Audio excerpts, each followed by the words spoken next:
Okay, good morning, everybody. Thank you so much for being here. We're so excited to be back together. We took a little break with this meeting over the summer and because we had our in-person piano Marvel teacher conference, and that was amazing. But today we have Erin here to talk to us about something we're really, really excited about. It's something that's really been in the works for over a decade, and it's finally coming together, and we're super excited about it. So Erin, go ahead and take it away. All right. Most of you guys are here for, well, there's lots of different reasons, but I imagine we told everybody we would give you a free copy of this Fundamentals Book 1 for teacher accompaniments. And Michelle, you said we've been working on this for over a decade, but it's actually been about 30 years since I've been compiling things for this. And so I'm super excited to finally release it into a more organized format. Really quickly there, let's discuss some of the reason people are here. I'm going to share my screen really quickly and just do some house cleaning things, make sure we catch everybody and why you're here. Let me just hit this slideshow. Okay, so we have we're going to be talking about why technique actually matters so much and how to make it really fun, and this course that we've been putting together. I'm going to skip this video here. We'll come back to that one. That's something we're working on just recently. We'll skip this one. Okay, so some of the universities or private studios, if you're looking for sight reading tools, just know that there are a ton of tools. You may have only scratched the surface of what you're using with sight reading. The SASR, Standard Assessment of Sight Reading, the Sight Reading Samurai, the Sight Reading Contests, the Scale Ninja, Arpeggio Ninja, Classical Challenge, Method and Technique, and then you can upload your own curriculum. We're not going to get into all of that, but if you do want more on that, make sure to contact us for that. These are 4 of the resources we want you to have today. So if you want to take a quick snapshot of these QR codes, go ahead and do that now. The free fundamental book, you will fill out this form here, the free Piano Marvel quote. So you guys need to get into get your quotes set up for the year, or your studios or your college or your public schools. Make sure to fill this form out and we'll get that to you as fast as possible. A whole list of pieces that I've been compiling for a really long time. I'll show you this a little bit later. And then some people are at the point where they're just trying to set up their lab. They don't know what cables to buy, what pianos to buy, how to do the audio and that. We've tested a bunch of cables. And so make sure that you get that link. Great resource for you. This is the free fundamentals book. We're going to talk about this today. If you want to grab that snap right now, go ahead and you can fill that out, or you can fill that out later. Engage your students with these pieces here. This is a bunch of recital pieces that we will be compiling in a specific order into this whole curriculum. Right now they're just kind of random. You can start using the pieces now though. How to get started. This is if you're building a lab and you need those MIDI devices. Remember I showed you, we've tested these MIDI cables, found the most inexpensive ones that work the best across every platform, whether it is a MacBook, an iPad, a PC, Windows PC, or an iPhone. Which, by the way, don't tell anybody, but the Android app is very nearly finished. So for those of you who want to use it on your Android phones or Android tablets, it looks like that will be coming soon. And let's see. That's just how to connect your piano to your computer. You guys probably know how to do this, but if you don't, we can't hear it. Did you say you cannot hear it? No.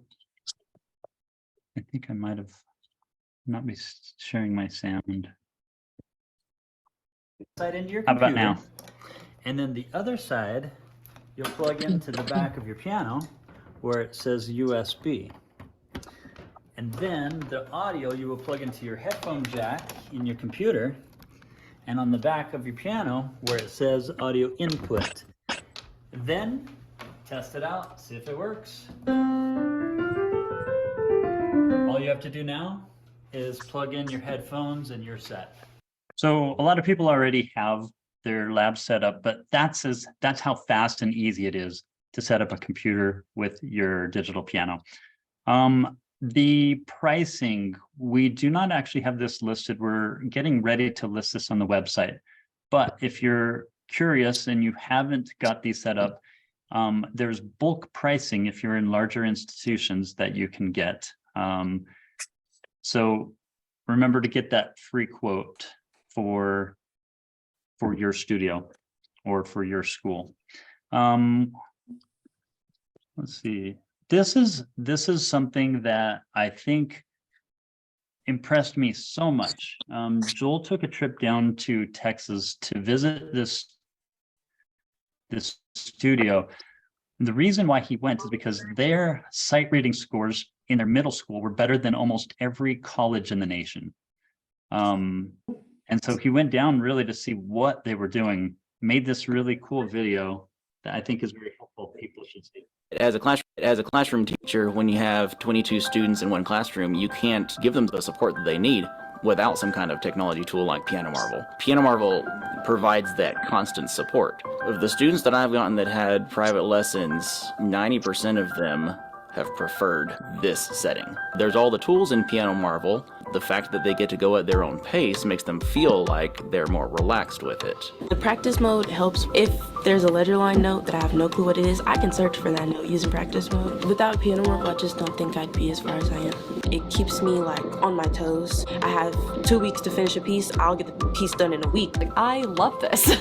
Piano Marvel kind of made it easy to like figure out how to learn things, if that makes sense. And so it made me not as nervous because I was like, I don't know how I'm gonna learn piano, like what? But Piano Marvel made that like really easy to do. And it kind of breaks things up for you in a way that it's easy to digest. That way it's not overwhelming. My last SASTR score was an 806, but my highest SASTR score is an 845. Thanks.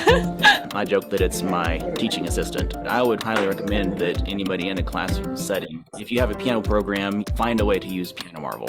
Anyway, that was a very well done video. Joel put that together, and Josh Harris, man, the things he's doing at the public school to just get people excited about piano is amazing.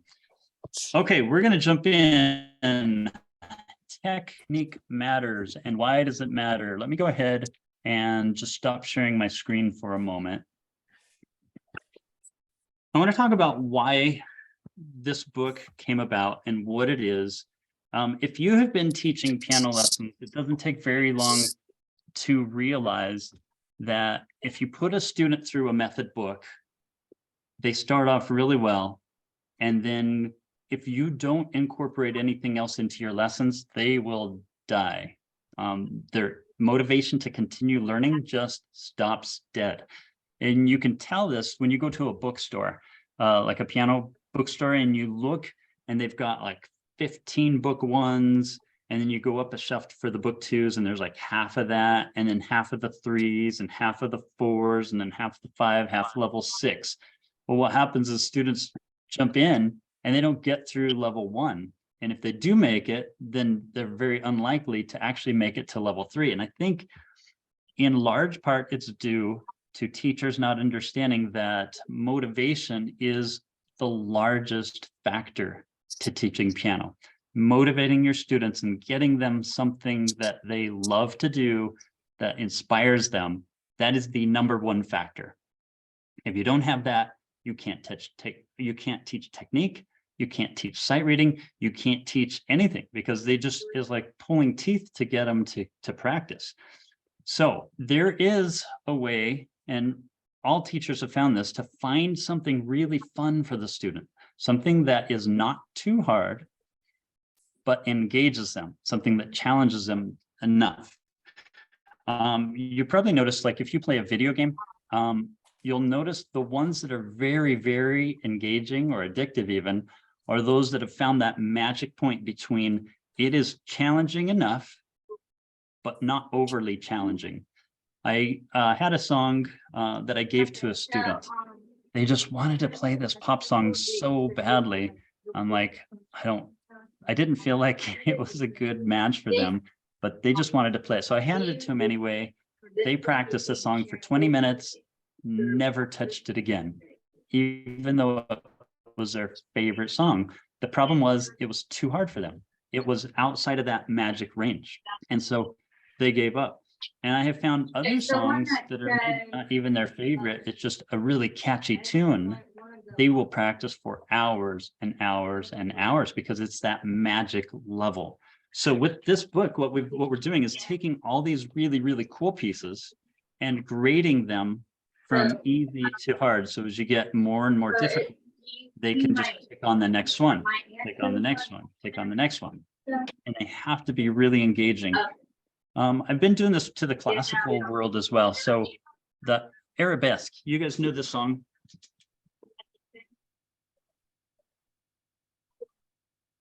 I cannot hear the piano. I don't know about the rest of the people, but Yeah, we can't hear it. You need to turn on original sound. Let me go to Turn on original for sound. musicians. Yeah, And then I Okay, only hear switching. kids. under the audio. Use, it says use separate audio device to play ringtone. Nope. How do I get to the original sound? Go to your microphone, set your audio settings under the microphone. I am in audio settings. There's speaker, All right. microphone. Scroll down. Automatically adjust microphone volume. No, keep going down. Oh, did they? Optimize sound, audio, original sound for musicians. Yeah. turn it Original on. sound for musicians. Okay, tell Turn me it if on. this works a little better. Here now? You have to turn it on your screen too. You have to enable it and then you have to click it on. Okay, let me go back to that settings. Okay, enable. Let's see, the live performance audio. Oh, there's a beta live performance setting. You don't need that. Can you hear that? Anybody? No, don't do the live. Yes, you can hear it. It's just quiet. That's not. So don't do the live one. Original sound for musicians is better. Yes, that should be on. And there's echo cancellation.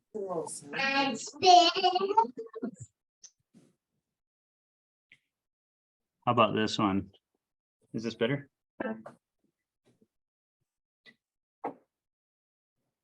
No?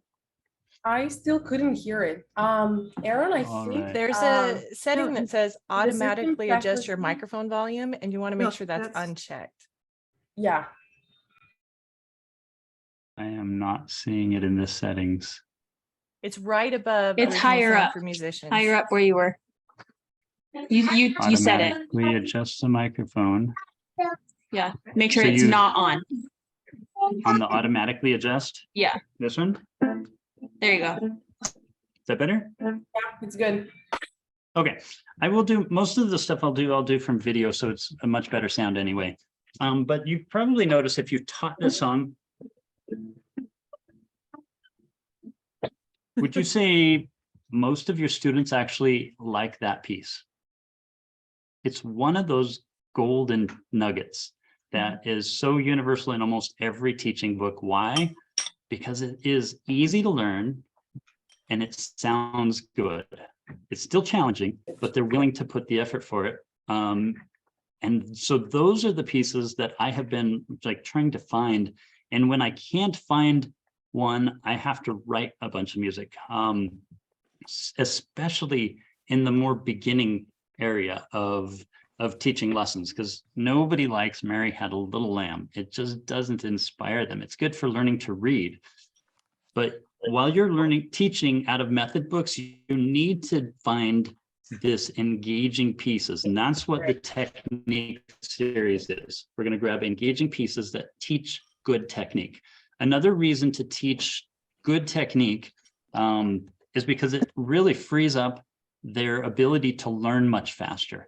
And you might not know this, but it also improves their ability to read.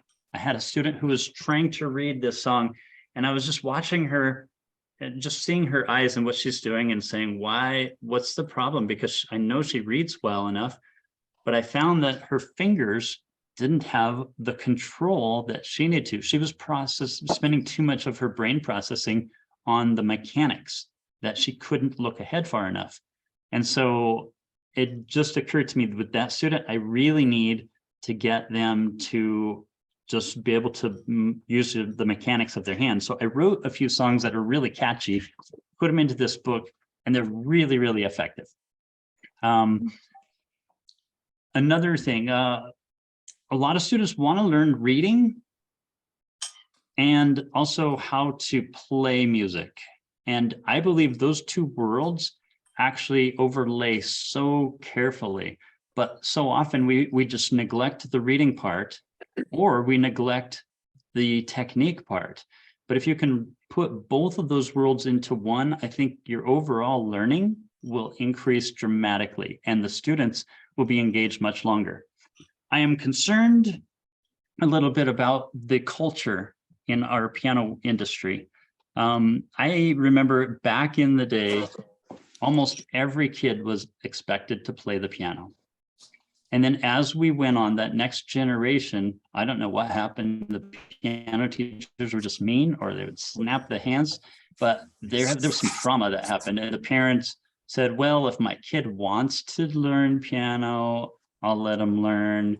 And then it got to the point where if they're not practicing, I'm not willing to pay for lessons. Like, they expect their kids to be self-motivated to learn. And so now we find that the industry is actually going down how many people are taking piano lessons. And it's now beginning to hit the universities. Less universities, or there are less students going into the profession of music, into piano. And that means there are less jobs in the university world. And so now, because there are less jobs, that means there's even less people going into it. I believe we can do something about this, but I believe we are in huge competition right now, a competition for time. And it has to do with mobile devices. Kids are on their phones for hours upon hours. And we, as piano teachers, are actually in competition with that social networking, with YouTube, with TikTok, other things that the kids are just being absorbed with their time. And then you don't have the parents telling them you have to practice, or this is a part of your day. It's just what we do. So then we realize that if we don't step up what we do as piano teachers, it's going to continue to decline. I think we need to produce better recitals. We need to have more engaging music, stuff that's fun for them to learn. And we need to find the right music that engages them at the right level. So that is one of the things that we're trying to tackle and help. And I think the whole industry, composers need to help with this. We need piano makers, we need universities, public schools, piano teachers. We need everybody to come in and help make it more interesting and more fun. I was very impressed with Josh Harris because his students were so engaged in what he's doing. Piano lessons don't need to be boring. They really should be fun, and they have to become fun. So let's take a look at a few of those songs that we put together in this, and I'd like you to try them out with some of your students. I believe I need to share my screen now and make sure I'm sharing my audio. Will somebody let me know if it's working?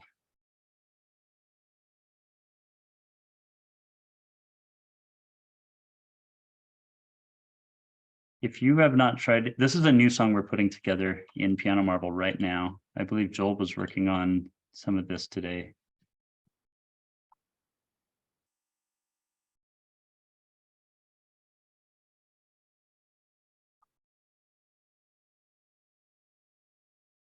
A YouTube sensation. I told my daughter, hey, I want to show you this. Have you ever heard of Rushy? And she looked at me and she said, duh, Dad, like every kid on the planet has heard this song. I had never heard of it. I actually give credit to Lindsay Noble, who showed this to me. She said, oh, my kids want to play the song called Rushy, but there's no good arrangement of it that I can find. So I'm trying to write an arrangement. So I said, well, let me jump in and try to help you write this arrangement. So let me show you the song. If you haven't seen it, 70 million views on this.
All right, so I had to come up with a way to condense that down into something that a student could learn. So if you go into the Piano Marvel library, what you will find is this version of it. And it is super, super engaging. I'll go ahead and play it for you. All right, this song everybody loves. It's the funnest thing to watch them in their face when they play this song, especially when it gets fast.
I go so fast. All right, let me go ahead and get out of this one. I'm gonna go to this week. On Friday, I had my first class with my students. I said, hey, I want you to learn a song. And I gave them 10 minutes to try to learn it. And then we tried to put it together. I know that wasn't much time, but I wanted to introduce them because there's a secondo part as well. Let's see if I can find that class. Here we go. Let's try this one. Nope, this is not it. It is, found it. So we did this a couple days ago on Friday, I guess 4 days ago.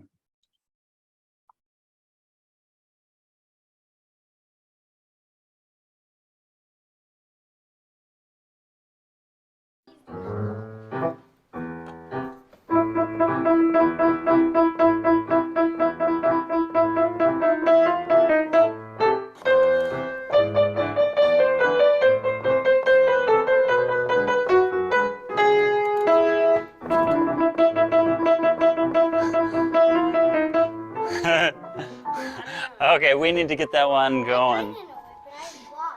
Okay, so you guys know this song. Who's heard it on YouTube? Okay, what we're gonna do is we're gonna play the thing all the way through. It's gonna get faster and faster and faster. And then the second part, we're gonna switch things up and we're gonna have people doing different things. Like some of them will be playing, some will be doing double octaves, and we're just gonna make it look really fast. And then we'll get in the middle of it and we'll just have somebody do a little stomp. Someone's gonna sit down on the keyboard, flip back around, and so it'll just look like chaos. And the whole stage will just combust. The audience will be rolling. We're putting this on in, what date is that? November 4th? I think November 4th. All right, so you guys just got here.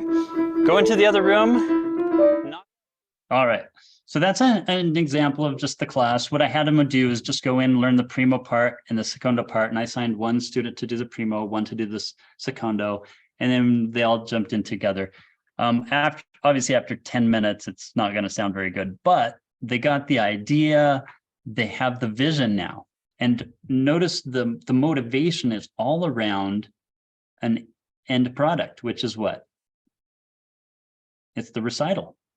They are preparing for a big recital. And so now their motivation to work increases dramatically. When they come back in 1 week, I guarantee all of them will have that whole song ready to perform.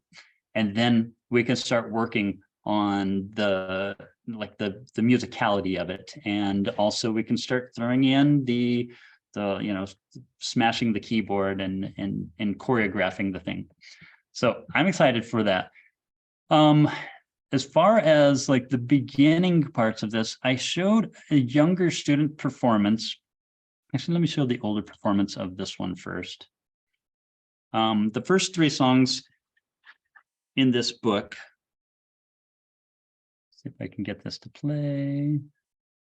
Seems like it's going a little bit slow. Showdown, so the McDonald's can leave. Ready?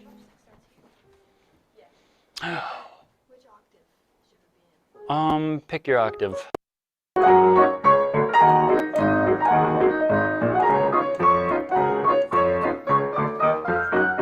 Part 2.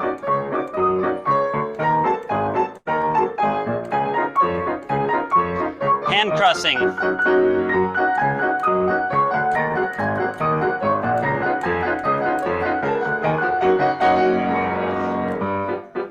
Chopsticks, nice and pretty.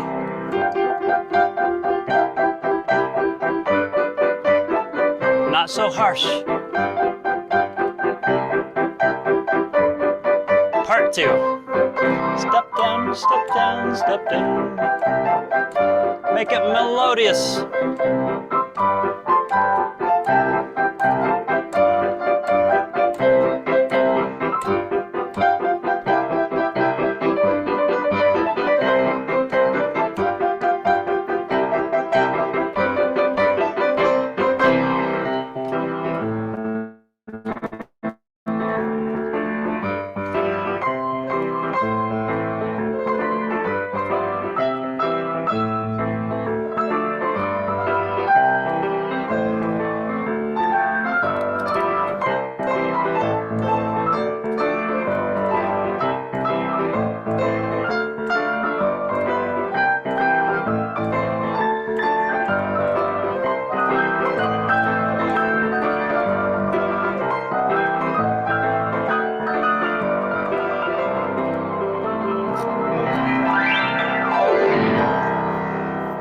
let's do classical showdown. We need. All right, so those are you.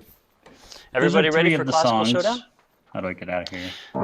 Those are three of the songs that are in this book, and you can give those to a 5-year-old and have them ready to play that in just a few weeks. But we use those songs for teaching technique. And a lot of people don't realize, like, when you use your fist, what you're actually trying to teach. I'll show you in a class in just a minute. But I do want you to see that classical showdown. If I can find it. Oh, here we go. Classical showdown.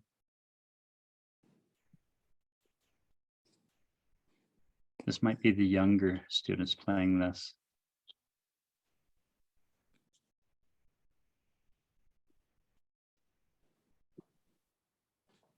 So we'll do about this speed. Okay, remember, make it melodious. And then we're gonna build in the up again. Okay, 1, 2, ready, go. We'll scratch that out of the video. Okay, 1, 2, ready, go.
Suddenly quiet.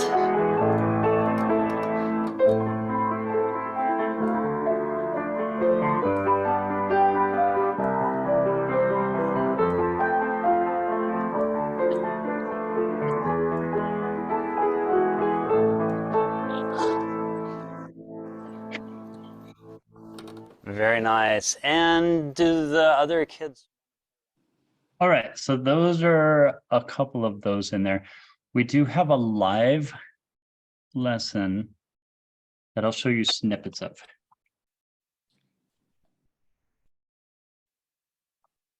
This is something that I just wrote a couple of weeks ago. All right, everybody, we're going to learn a new song. Okay, I want you to watch very closely. I'm going to play the whole thing and then teach you how to play it. Here we go.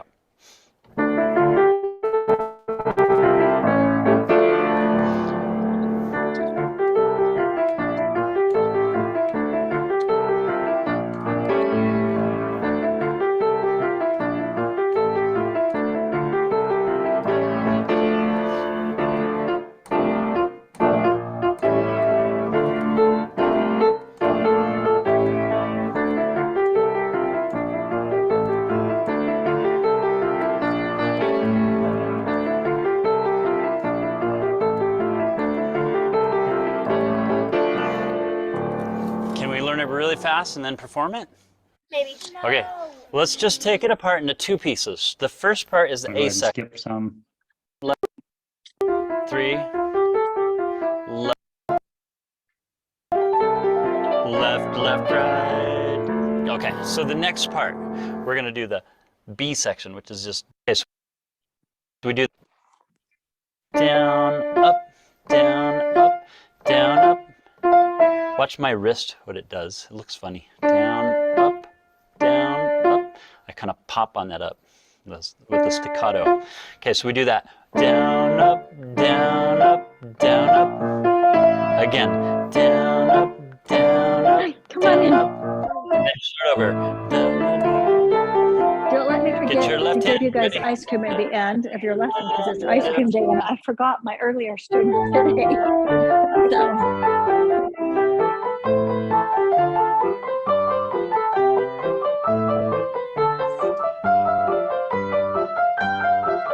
Now start on the G, come downward. Okay. Okay, I'll go ahead and stop. You guys get the idea. What are some of the things that you guys noticed in the lessons? And I want to open it up to some discussion at this point.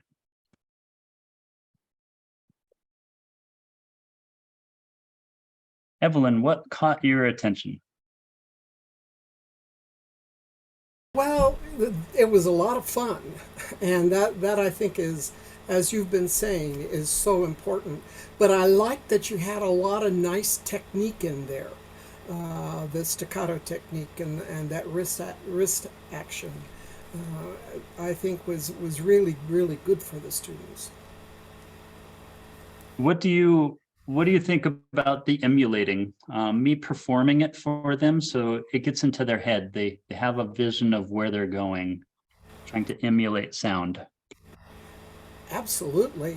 And the fact that you had your studio all there, so they were all learning together, and that really helps in supporting that teaching action.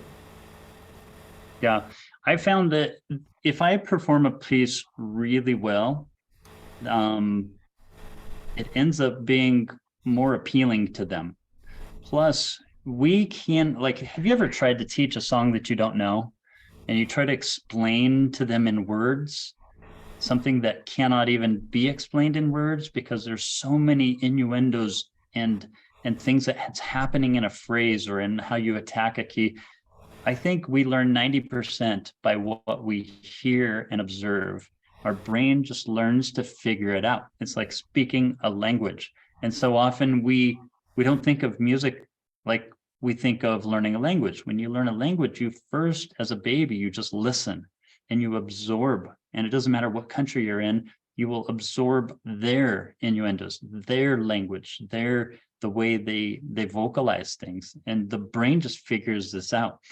In piano, so often we start at like book one and we try to teach them reading before we teach them to listen and to emulate.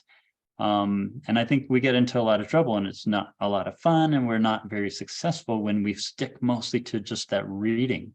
And so having your students do fun and emulate your performances is, I think, really key to getting a student to learn much more quickly and more effectively.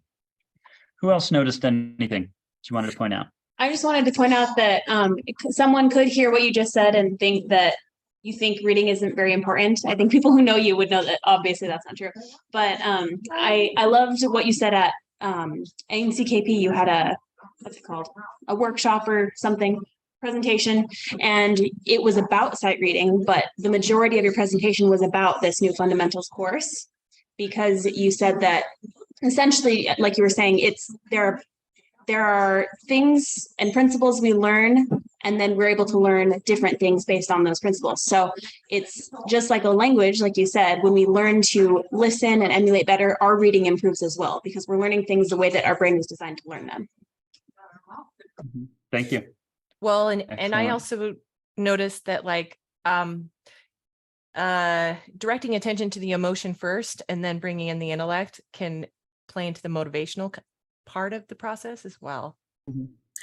It's so dangerous for teachers, I'm me included, like, because we're so intellectual and we want them to do it right the very first time, we will stop them and say, no, do not play on. Like, I got to explain every single piece of this, how to hold your hand, how to attack the key.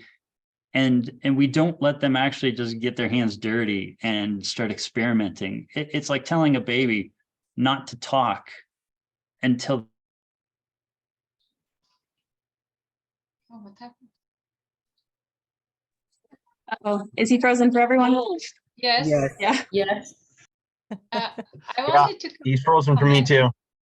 I don't know if you can Alright, I'll hear go me, but I think this emotional thing is not only a question of motivation, it is a question of memory, because you can really retain better anything you learn when you are engaged, when you have some adherence with positive emotions. So it's much more than just the question of having people motivated. Oh, wow. Can you guys still hear?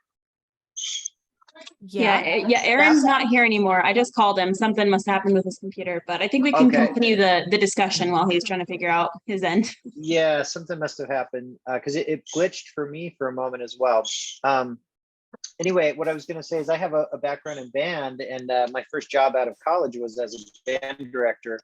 And one of the things that I found is that I could always get much more from my students at performing as an ensemble when I took more of a language learning type approach. So the way that I would do that is to say, I would let the students listen to recordings, for example, of a professional band performing a piece. And then that way, as the trumpets and the clarinets and these different instruments were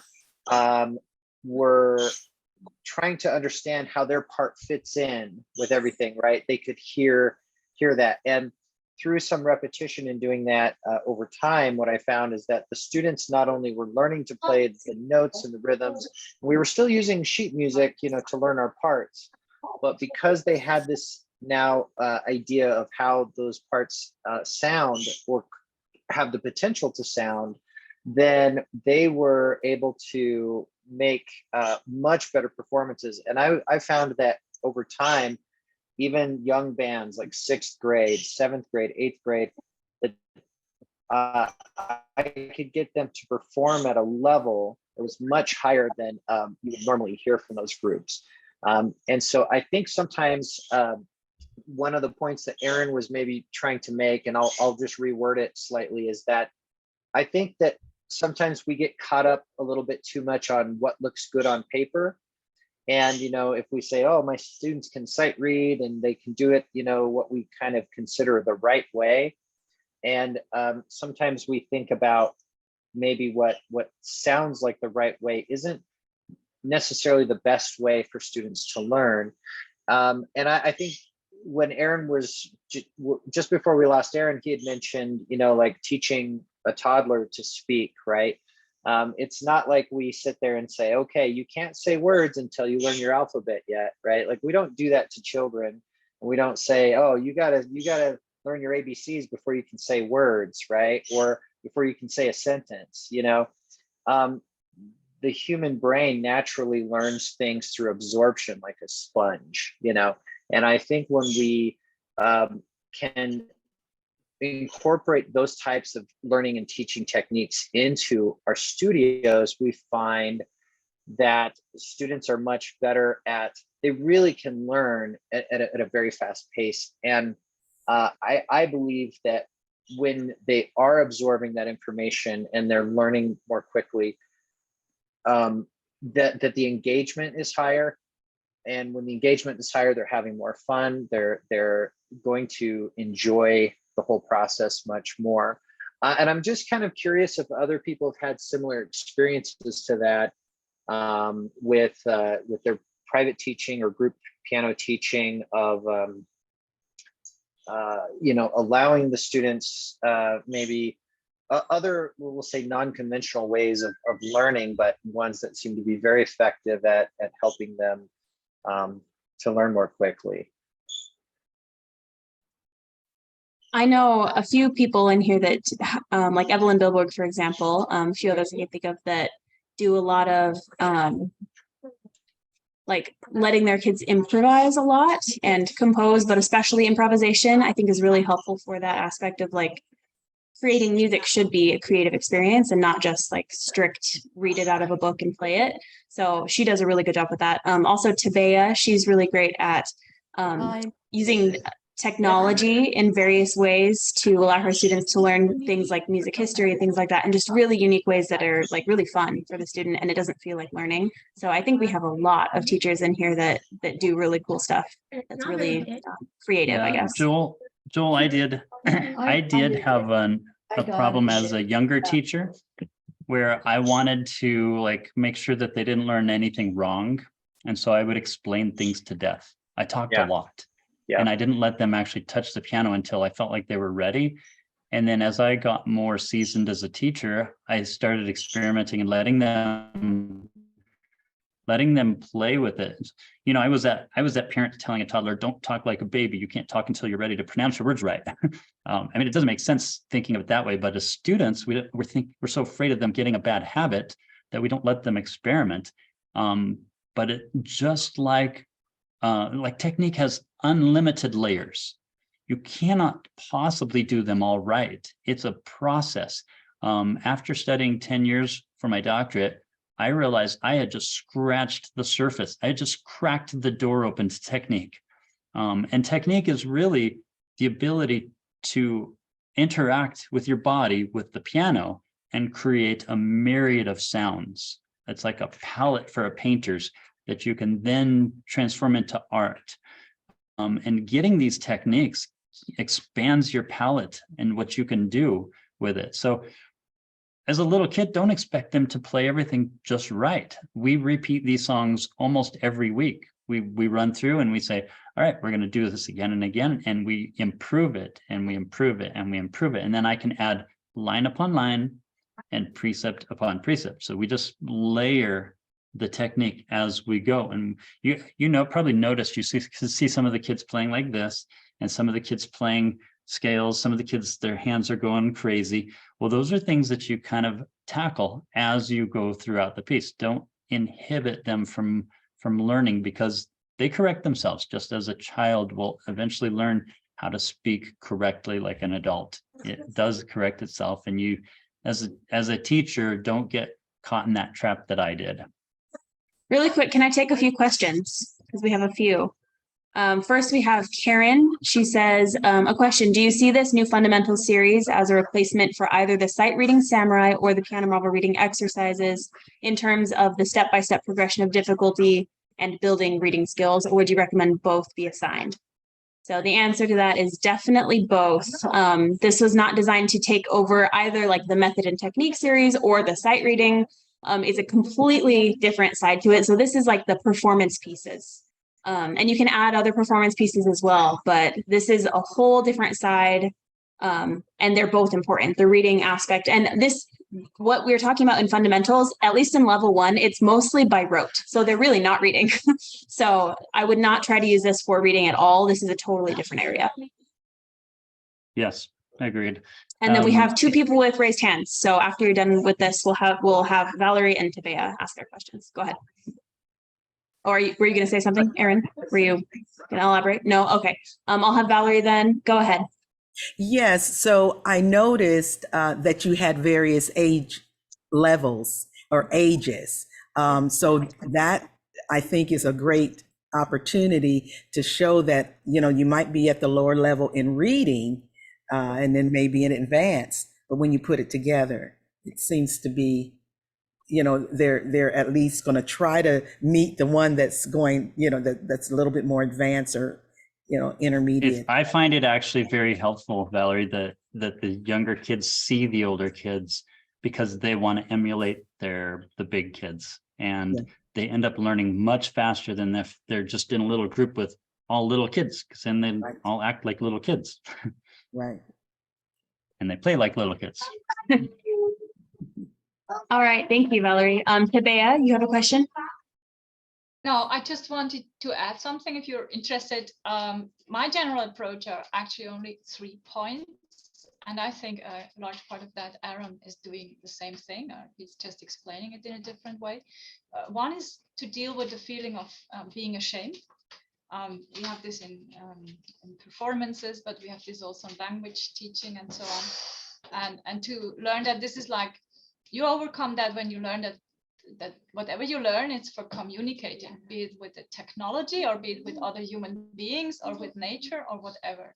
The second is making mistakes. I belong to a generation where when you were told that it's okay to make mistakes, that sounds so negative. I know there was a very good intention in that, but that sounds negative. I don't ask my students that's okay to make mistakes. No, it's not okay not to make mistakes, because I cannot teach people who know everything. I will have to learn from them. And I cannot teach if I do not know where you make mistakes. So making mistakes is the resource for learning, but also for learning new things, because sometimes students make mistakes because you think that's the way it goes, because you're the teacher, you're doing it for a long time, and then you realize, wow, there's a different approach. Or, wow, that's a good question. It could actually also be seen in that way. So really mistakes are the most interesting in teaching. And the third approach is learning is a privilege. I think we forget that. It's not so much about money and all that thing, but really finding a good teacher in something is not that easy, because it's much more than just knowing stuff. It's about the chemistry between you two, if you really have a good connection with the students, and that's a very personal relation. And to teach that and more transmitting that, because I always felt it's so hard to find good teachers in something, and I always found some good teachers, and they're like jewels. Thank you, Tabia. I have to say, I am so grateful for Kelly Farrell. Kelly Farrell shared a piece with me. She said, I found a song that works so well with students. It was Comptin de una teatre, and she shared it with me. And I'm always looking for something to engage students. And to me, that's like the most valuable thing I can have, is good pieces that are engaging, that learn fast, because it keeps my students engaged in music for longer and they enjoy it. And I gave that piece to my daughter, and she plays it so often. She loves it. She just can't put it down. And I'm in the other room just listening to it, and it just melts my heart, like every time I hear her playing that. So if you have pieces that are engaging to students, please share them with me, and I would be happy to share them with other people. That's where this piece, Rushy, came from. I had never heard of it.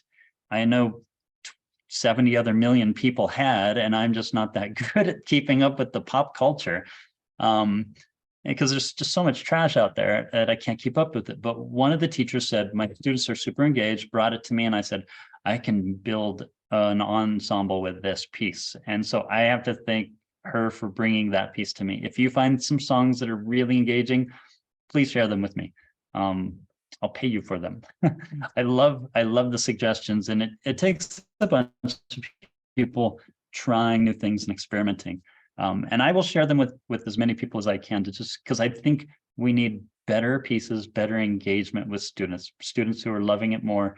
And we will compete with the mobile apps and the other things that are taking students time. They will want to spend time in their lesson more than they will with their phones. And that's our goal.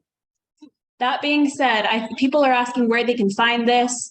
I think it's time to explain where fundamentals can be found and what it's about. So we're actively writing the rest of these books. We've started with Fundamentals Book 1, which we're going to share with you guys today. So make sure you fill that out. If you want a physical copy, we'll just send one to you for free. So could I bring that screen back on go ahead. with the QR code? And would you put the links? You can put those four links. Yes, I have already, but I can go grab them again and put them back in there. You can also, use your phone to capture the QR codes. Do a screen capture. Yeah, do a screen capture of these things. Let's start with this one where you get all four in one.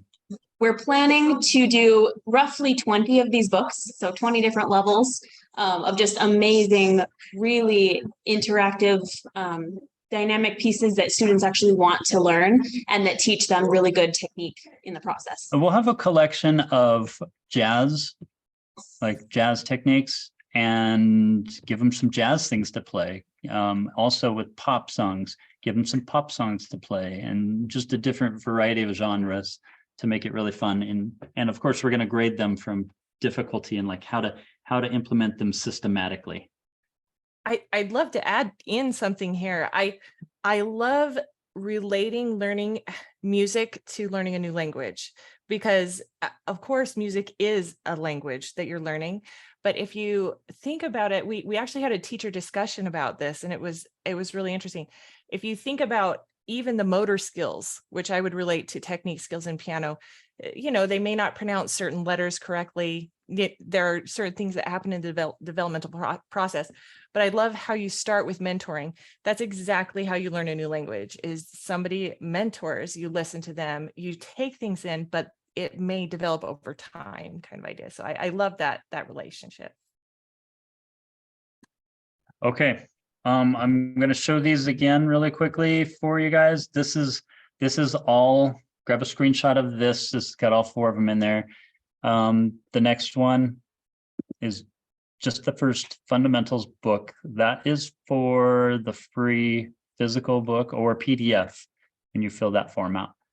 The next one is engage your students. These are pieces that we have found that are real good recital winners, graded from really easy through more advanced, and it includes another page of even the classics, like the best of the classics, arabesque for Elise, some Dakian, Beethoven, Chopin, Rachmaninoff, and all them. This one here is just a sheet that explains to you what cables are like the best, most solid, least expensive cables to get started and how to hook them up. And this one, I believe I've got one more thing here. I gotta skip that. The pricing. If you want to order for your school or for your university or for your studio, and you're looking for that bulk pricing, go ahead and scan that and submit that order, and we will get back to you as soon as possible. There's a question in there, I believe, that asks if you want to have a phone call. Just put in a couple of times that is good for your schedule, and we'll give you a call as soon as possible. And that is the end of what I had. Michelle, did you have anything else? Someone would like to see the third QR code again. Also, I will be sending all of these links in an email after this, including the recording and everything. So you'll get all of these resources later as well, if you don't catch them right now. Somebody is wondering if this will be a separate section in the Piano Marvel. I am assuming the library, you know how you have the different sections. Oh, good question. Let me show you where it is. This is the third screen one. Well, I don't know what the third screen was. Go ahead and take a picture quickly. This has all 4 links in one place if you want that. And moving in 3, 2, 1. Okay, this is that second one. Take a picture if you haven't. 3, 2, 1. If you're playing the replay, it's no fair because you can just pause it. And here's the one you're probably looking for, that list of pieces. Now, in Piano Marvel, how do you find it? Let's see. Note, they are not finished. We have decided to put them in there before the videos are even complete. So there's a lot of work that still needs to be done on these. But if you're looking in the library, what you do is you just go to the library. If you land on the dashboard when you log in, you'll see the music library here. You click there, or you can click on this, and then you do a search for fundamentals. Now you're getting these before they're actually ready for the general public. Once they're finally ready with all the videos in place, then we'll go ahead and put them up really high there. But for now, you can go ahead and do that. Just click on that little heart thing to save it to your favorites. This is the teacher accompaniments. So it's very important for you to learn the teacher accompaniments. I would definitely go through those teacher accompaniments. If I grab these, you can always just, print a copy of that. So if I go to like Digit, for instance, and I want Digit, I'll just go to the options and I can just print the sheet music right there at that print icon. It'll pull this up and it might pull it up. There we go. So there's that teacher accompaniment for that. That should be pretty easy to find. One more time. You open the song, you click on the options, click on the print button, and that'll pull up the PDF. Did that answer that question?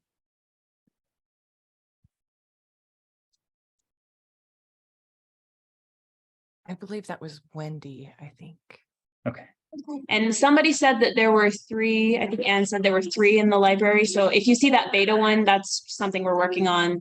Don't worry about it. The 2 that actually have the thumbnails, the one for students and then the teacher accompaniments, you want both of those. Yeah. And, you know, we thought we'd go ahead and release this because we know everybody's getting started teaching. And by the time we got this released, you would kind of miss that first part of your school year. So just understand that it's still a little bit rough. We're polishing those and adding more videos that teach what type of technique each one of these that you should explore with your students. So really, really good stuff coming up soon.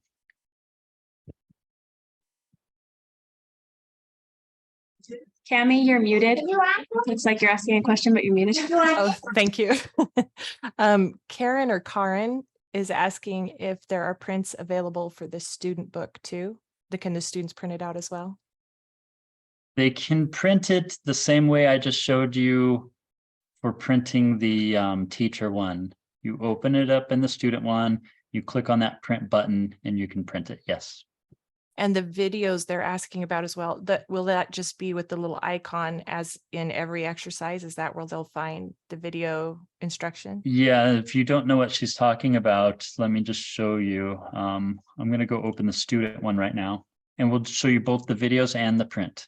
Oh, by the way, the reports are phenomenal. You click on this report, and then you'll see a list of all of your students will see who has completed each one of these. And I have my students going through every one of these systematically because we've always performed them. So I expect them to retain these songs too. Let's see, go back. I gotta hide my bar at the top. Okay, so over here, let's say I open Dig It. Wait, this is the teacher one. Oops. I wanted to go to the one that was not teacher. Okay, so this is the student one. I go to Dig It Primo. And I want a copy to print. I click on there and I click print. And you can print from the app as well. There you go. Yeah, this is from the app. Are you talking about another way to print, like Control P for the screen? I didn't know if it looks different on iOS than what on the device you're on. Like, is that where you find print on like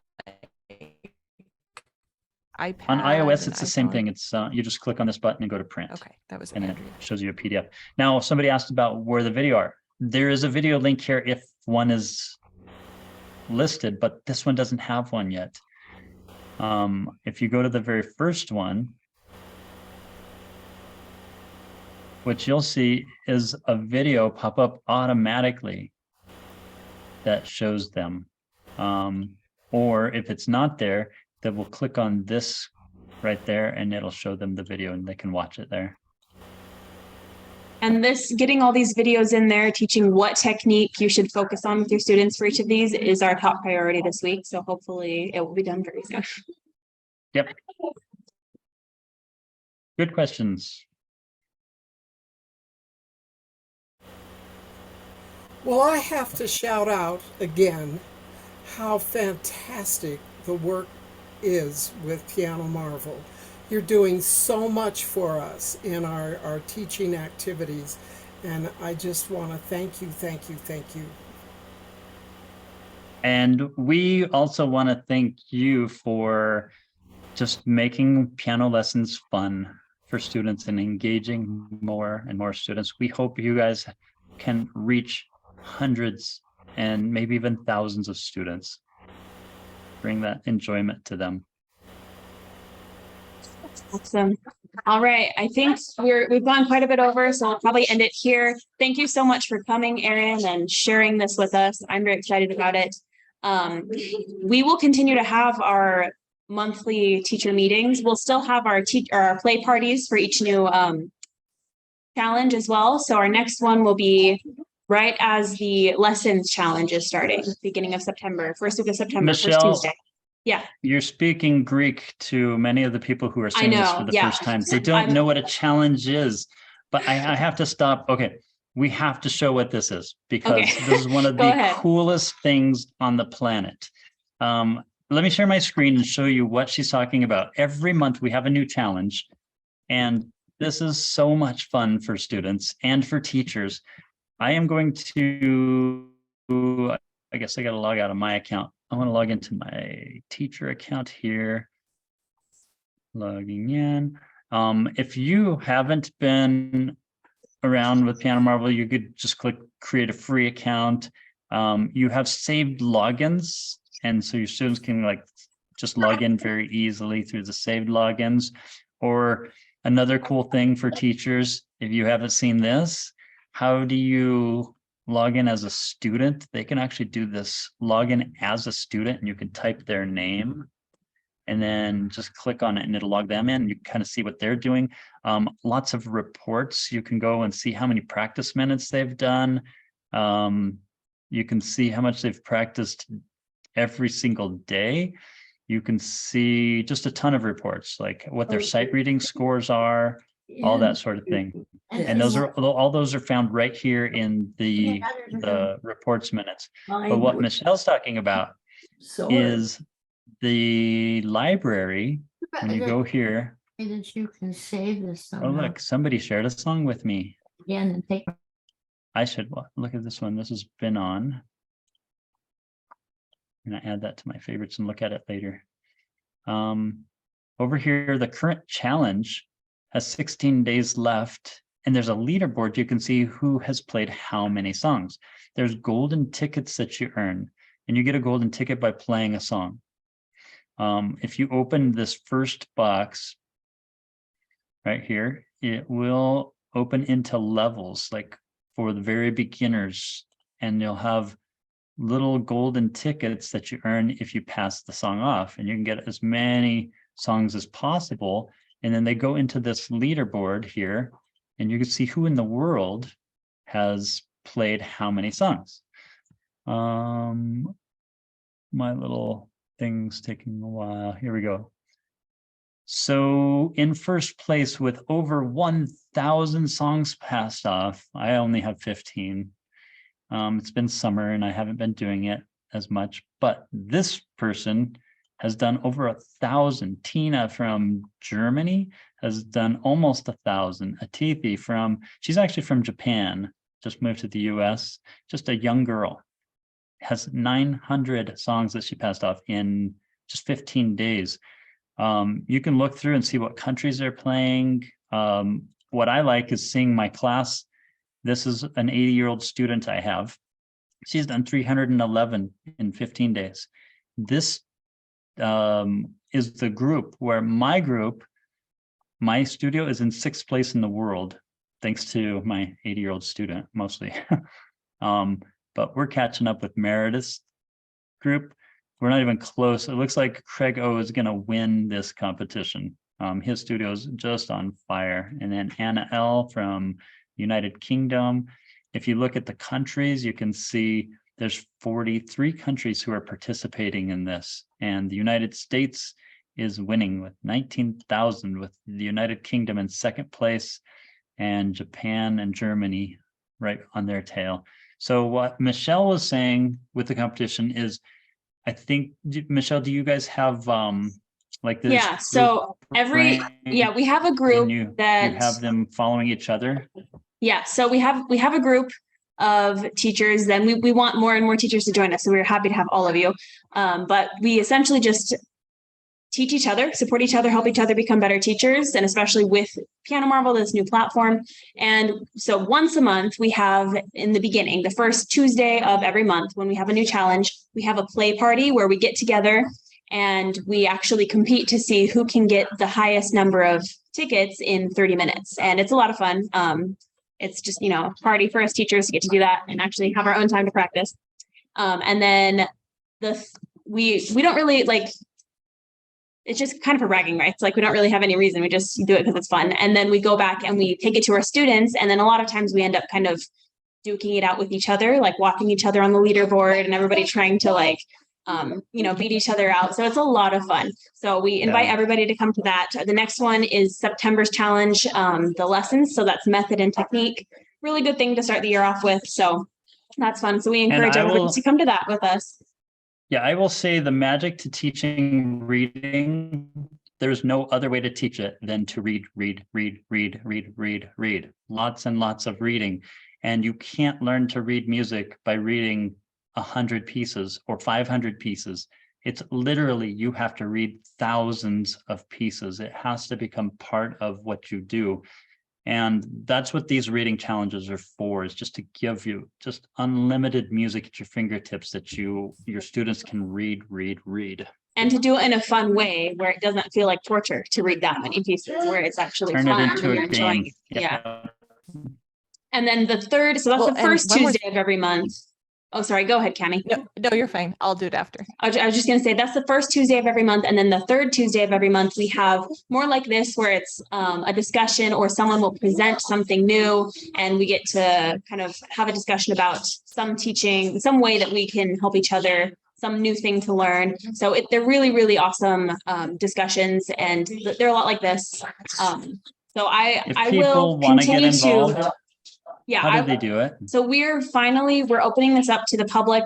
So every month we'll just send out an email, kind of like this was, except instead of having to register like you did for this one, it'll just be a link, and it'll be the same link every time. So you can just keep it somewhere and just know that every first Tuesday of the month we have our play party, and every third Tuesday of the month we have a discussion, and you can come with your questions. Or if you have something you'd like to present as well, you can let me know and I can put you on the docket for the year as well. What if somebody's watching this video and they're new? How did they get involved?